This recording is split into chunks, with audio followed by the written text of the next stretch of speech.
பேரழிவை உருவாக்கும் அணுகுண்டை தயார் செய்யும் கட்டத்தை ஈரான் நெருங்கிவிட்டதாக ஐநாவின் அணுசக்தி கண்காணிப்பு குழு அதிர்ச்சி தகவலை வெளியிட்டுள்ளது. ஈரானின் அணு ஆயுத நடவடிக்கைகளை கண்காணித்து வரும் இந்த அமைப்பின் தலைவர் ரஃபேல் கிராசி, ஈரானிடம் அணுகுண்டு தயாரிப்பதற்கான எல்லா பாகங்களும் இருக்கின்றன எனவும் அவற்றை ஒன்று சேர்க்கும் வேலை மட்டுமே இன்னும் எஞ்சியிருப்பதாக தெரிவித்துள்ளார். மேலும் இதற்கான பணிகள் தொடங்கும் காலம் வெகு தூரத்தில் இல்லை எனவும் அவர் எச்சரித்துள்ளார்.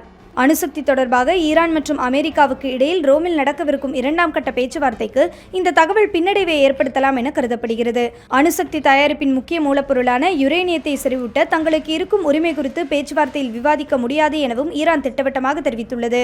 ஆனால் யுரேனியம் செறிவூட்டுதல் உள்ளிட்ட அனைத்து அணுசக்தி தொடர்பான நடவடிக்கைகளை ஈரான் நிறுத்த வேண்டும் என்பது அமெரிக்காவின் நிபந்தனையாக இருக்கிறது. ரோமில் நடைபெறும் பேச்சுவார்த்தையில் அணு ஆயுதம் தொடர்பாக ஒப்பந்தம் கையெழுத்தாகாவிட்டால் ஈரானுக்கு எதிராக இராணுவ நடவடிக்கை எடுக்கவும் தயங்க மாட்டேன் என அமெரிக்க அதிபர் டொனால்ட் ட்ரம்ப் எச்சரிக்கை விடுத்துள்ளார்.